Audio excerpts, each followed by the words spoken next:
और निर्धार करेगा।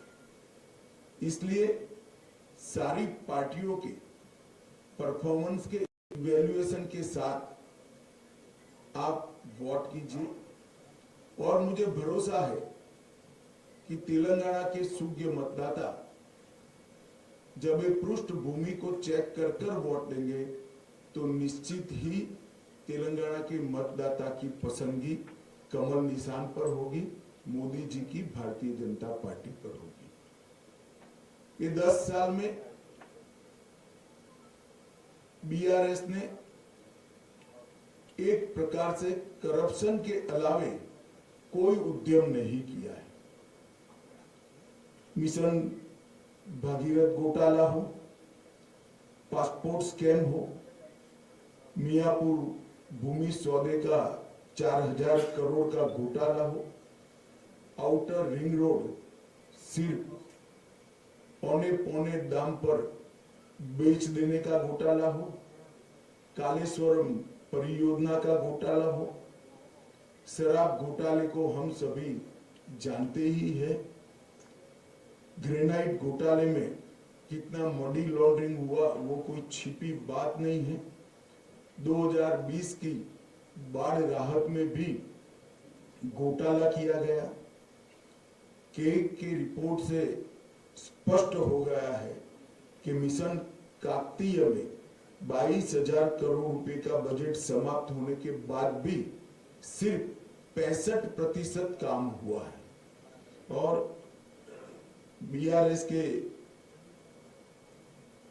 कार्यकर्ता दलित बंधु जो 2 बेडरूम हॉल किचन का स्कीम है उसमें भी उगाही कर दलितों से पैसा लेते हैं। ये सारी बातें आज तेलंगाना की जनता की जनमानस में स्थिर हो चुकी है और तेलंगाना की जनता मानती है कि केसीआर की पार्टी बीआरएस ने यहाँ पर घपले, घोटाले और भ्रष्टाचार की सिवाय कुछ नहीं किया। किसी भी सरकार की क्रेडिबिलिटी, इसकी विश्वसनीयता, उसने अपने जो घोषणा पत्र घोषित किए हैं इसमें कितने वादे पूरे किए हैं इसके आधार पर होती है। 1 लाख नौकरियां देने का वादा किया था, 8 से ज्यादा पेपर लीक हुए और क्यों पेपर लीक हुए हम सब जानते हैं। भर्तियां हो नहीं पाई। 3000 रुपया प्रति माह बेकारी भत्ता देने का वादा किया था, वो भी पूरा नहीं हुआ। 40 लाख बच्चों को केजी से पीजी तक मुफ्त शिक्षा देनी थी, वो भी वादा पूरा नहीं हुआ। 7 लाख गरीबों को घर देने का वादा उन्होंने पूरा नहीं किया, मोदी जी ने इसका प्रयास किया। गरीबों का 1 लाख रुपए का लोन माफ करना था, वो भी नहीं हुआ। हर जिले में एक सुपर स्पेशलिटी अस्पताल खोलना था, वो भी नहीं हुआ है। Cinema city, pharma city, textile city, sport city और एजुकेशन सिटी, ये सभी बनाने का वादा था। सिटी कहीं पर दिखाई नहीं पड़ती है और सिटी के लिए जो जमीन था वो सारा गबन कर केसीआर के लोगों ने भ्रष्टाचार किया है। इसके दूसरी ओर भारतीय जनता पार्टी की नरेंद्र मोदी सरकार ने भारतीय जनता पार्टी के स्थापना से 1950 से जनसंघ से लेकर अब तक जितने वादे किए थे ये 9 साल में हमने सभी वादे पूरे किए हैं। चाहे राम मंदिर बनाने का वादा हो, चाहे धारा 370 को समाप्त करने का वादा हो, चाहे ट्रिपल तलाक को समाप्त करने का वादा हो, चाहे गरीब कल्याण का वादा हो। हमने कई सारे गरीब कल्याण के काम केसीआर सरकार के असहयोग के बावजूद भी यहाँ किए हैं। जैसे 40 लाख लाभार्थियों को, किसानों को हर साल 6000 रुपया मोदी सरकार चेक से दे रही है। 54 लाख गरीबों के घर में पीने का पानी नल से जल पहुंचाया। लगभग 33 लाख घरों में तेलंगाना के शौचालय बनाया।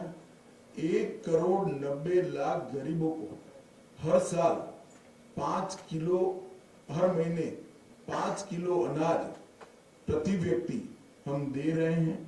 11,50,000 माताओं को उज्ज्वला का गैस का सिलेंडर दिया, 2.5 लाख घर बनाए और ग्रामीण सड़क योजना भी 12,000 किलोमीटर बनाई। तो कौन पार्टी अपने वादे पूरे कर रही है, इससे इसकी विश्वसनीयता खड़ी होती है। और यहाँ पर केसीआर सरकार के खिलाफ एक बहुत बड़ा रोष तुष्टीकरण की राजनीति का भी है। हमारा संविधान किसी भी वर्ग विशेष को स्पेशल फेवर परमिट नहीं करता है। तुष्टीकरण की राजनीति के चलते जो तेलंगाना का प्राइड है, तेलंगाना का गौरव जिसके साथ जुड़ा है, जिसमें हजारों लोगों ने अपनी जान गंवाई, वो हैदराबाद विमोचन दिन को भी केसीआर ने मनाने का वादा तोड़ा है। इसके साथ साथ रिलीजियस रिजर्वेशन, केसीआर ने पूरे देश में एक ही राज्य ऐसा है जहां रिलीजियस रिजर्वेशन दिया जाता है, जो संविधान सम्मत नहीं है, गैर संवैधानिक 4%